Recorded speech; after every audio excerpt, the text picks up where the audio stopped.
I've never heard someone talk about self-harm on a short or in a long form video on YouTube or anywhere, really. I think YouTube has to remove those, which is wild. How do we expect our kids to know what is normal and when to talk to us when they don't feel safe in their own body, you know, or in their own head? Because at the end of the day, we all probably feel like that at some point. And I think it's a big deal to talk about self-harm and the feelings of not liking yourself, even if it's just words of self-harm. That's rough, you know, and that hurts. It hurts on the inside, it can hurt on the outside, and it can really cause us to act ways and feel ways that we never really understood. Trigger warning.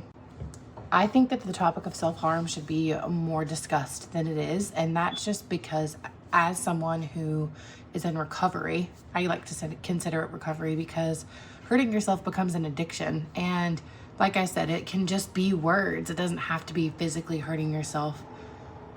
I just seen a fly. I am so sorry. I am so sorry. Focus. Just now, you know, naturally we have thoughts of like, why could you not pay attention to your recording? Focus on what you're doing, you know? And then I have a natural insult come into my brain about myself. Like, oh, you're not smart. Like, how hard is it to pay attention to something? Ew, get behind me, Satan. Not today. You are underneath my feet. I am the head. I am not the tail.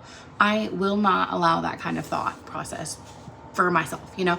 But for a long time, you don't realize you have those kind of thoughts until you really sit back and I'm like, why do I feel this way?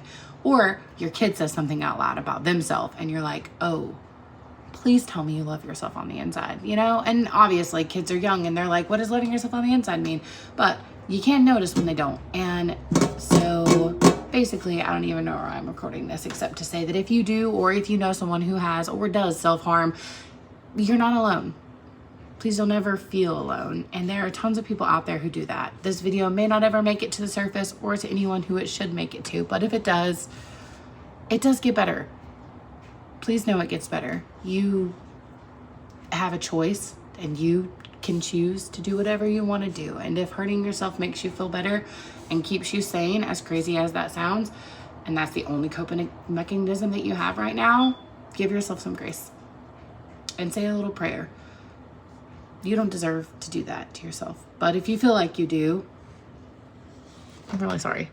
And I am saying a prayer through this video for whoever sees it. And hopefully it can reach even just one person in that situation, because you deserve to be loved and you deserve happiness and you do not deserve to call yourself bad names. Just because you have a thought doesn't mean the thought comes from you. He can send them, and by he, I mean Louis Vuitton. Not really Louis Vuitton, but like Satan, you know, Lucifer. But anyways, you're loved.